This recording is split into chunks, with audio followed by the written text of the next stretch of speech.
Assalamualaikum dan salam sejahtera. Anda bersama saya Nia Rosman dan rakan tugas saya Nabila Khalida. Seperti biasa, anda sedang menyaksikan Niaga Awani pada jam ini dan kami akan bawakan perkembangan terkini niaga dan ekonomi dari tempatan hingga ke antarabangsa bersama ahli panel jemputan.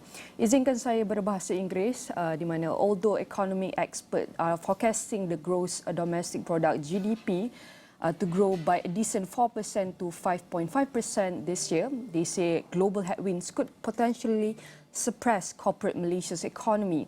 Most economists also expect the local economy to grow by 6.5% to 7% this year. Based on official estimates, the domestic economy is anticipated to grow by 4% to 5% in 2023. Ready with us on the line to comment further on this is Dr. Shankaran Nambiar, the Senior Research Fellow at the Malaysian Institute of Economy Research. Thank you, Doctor, for joining us this morning. Pleasure to be on the show. Right, Doctor, despite the many research saying that we're heading for slow growth with the global challenges, so can you tell us about what are the global headwinds that could potentially suppress corporate Malaysia's economy that we should be prepared of? I think the first issue you have mentioned some of the big entities in the global economy are not looking very good for this year. For instance, that there is a lot of talk about the U.S. running into a recession, and things are not looking terribly good on the side of China with COVID raising its head again. And then again, there's the EU, which also is not likely to post very good growth this year. So you have the three big ones, and the outlook on these three countries, entities, is not looking terribly positive. In addition to that, there's of course you have other downside risks, and primarily coming out of the Russia-Ukraine conflict. It has been dragging on for some time, and not looking as if it's going to be resolved in the near future. There is actually the possibility that it might worsen in the months that come. At any rate, it's going to likely to drag on. So all these issues put together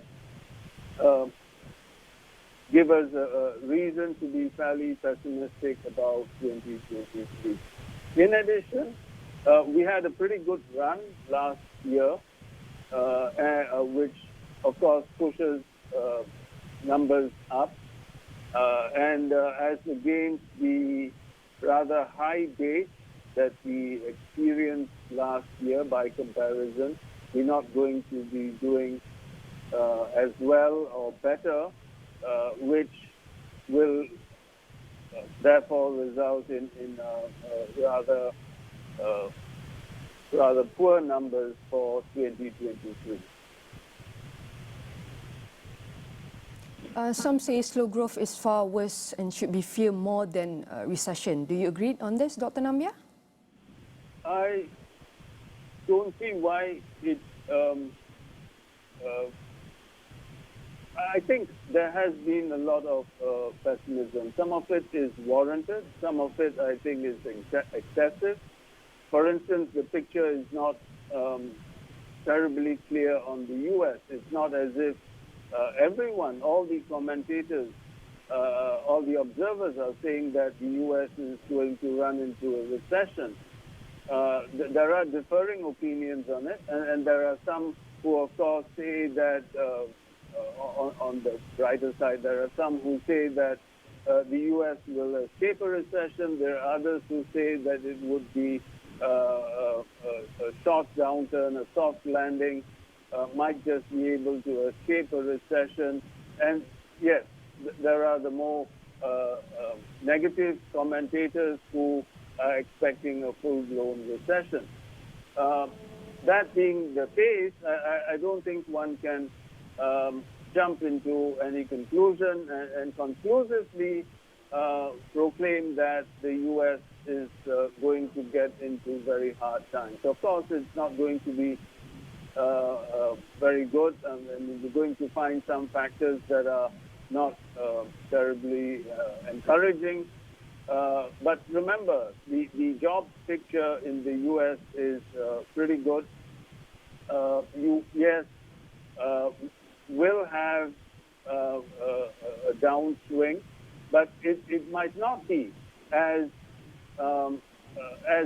deep and as long as is made out to be.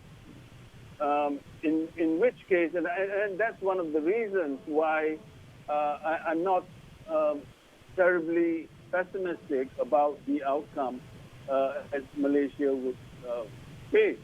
Of course, I'm not saying it's going to be a terribly good year, but it is not, on the other hand, going to be as bad as is made out to be.